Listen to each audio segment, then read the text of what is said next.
அழகில் மதி ஸ்ருதி ஒரு மாதிரி இருக்கிறத பார்த்து என்னாச்சு அப்படின்னு கேட்குறாங்க. ஒன்றும் இல்லை அண்ணி அப்படின்னு சொல்கிறாங்க ஸ்ருதி. அதுக்கு எதுவாக இருந்தாலும் என்கிட்ட சொல்லு ஸ்ருதி அப்படின்னு சொல்கிறாங்க அழகுமதி. உடனே ஸ்ருதி, இல்லை அண்ணி, எனக்கு மலர் அண்ணியோட தம்பி கார்த்திகை ரொம்ப பிடிக்கும்.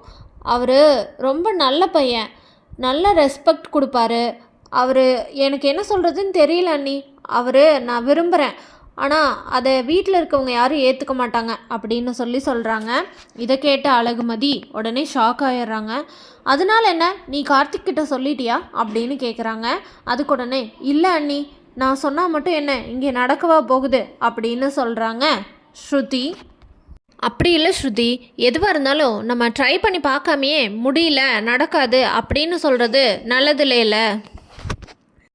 இல்லை அண்ணி, உங்களுக்கு எங்கள் அப்பாவையும் அம்மாவையும் பற்றி தெரியாது. அவங்க கவர்மெண்ட் ஜாபில் இருக்கிற மாப்பிள்ளையை தான் பார்த்து கல்யாணம் பண்ணி கொடுப்பாங்க.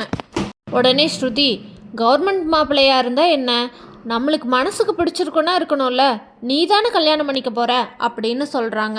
உடனே ஸ்ருதி யோசிக்கிறாங்க. மதி உடனே மலர்கிட்ட, ஸ்ருதி உங்கள் தம்பி கார்த்திகை விரும்புவா போலையே அப்படின்னு சொல்கிறாங்க. உங்ககிட்டயும் சொன்னாலா? நேற்று அம்மா ஃபோன் பண்ணாங்க.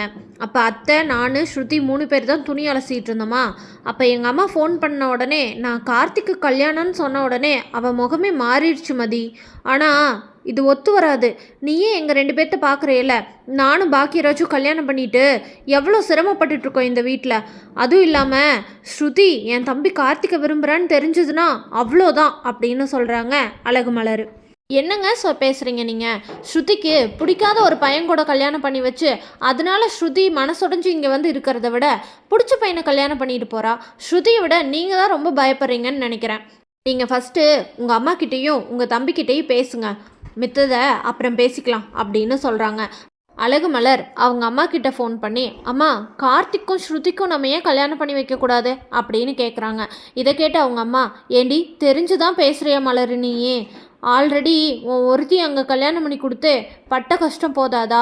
இதில் அந்த பொண்ணை நம்ம பையன் கார்த்திக்கு கல்யாணம் பண்ணி வச்சோம்னு ஏன் அவங்க உன்னை அங்கே சும்மா இருக்கவே விட மாட்டாங்கடி அப்படின்னு சொல்கிறாங்க மலரோட அம்மா. மதி இந்த விஷயத்தில் ஸ்ருதிக்கு ஹெல்ப் பண்ணுறா அப்படின்னு தெரிஞ்சுக்கிட்ட சுரேஷ் அவரோட மாமா தங்கராஜ் கிட்ட போய் சொல்கிறாரு. தங்கராஜ், என்னது லவ்வா இப்படியெல்லாமா பண்ணிகிட்ருக்கா அப்படின்னு சொல்கிறாங்க. இதை சும்மா விடக்கூடாது மாப்பிள்ள, இந்த பிரச்சனையை நான் பார்த்துக்கிறேன் அப்படின்னு சொல்லிட்டு தங்கராஜோட ஆளுகளை அனுப்பி கார்த்திகை அடிச்சிடுறாரு.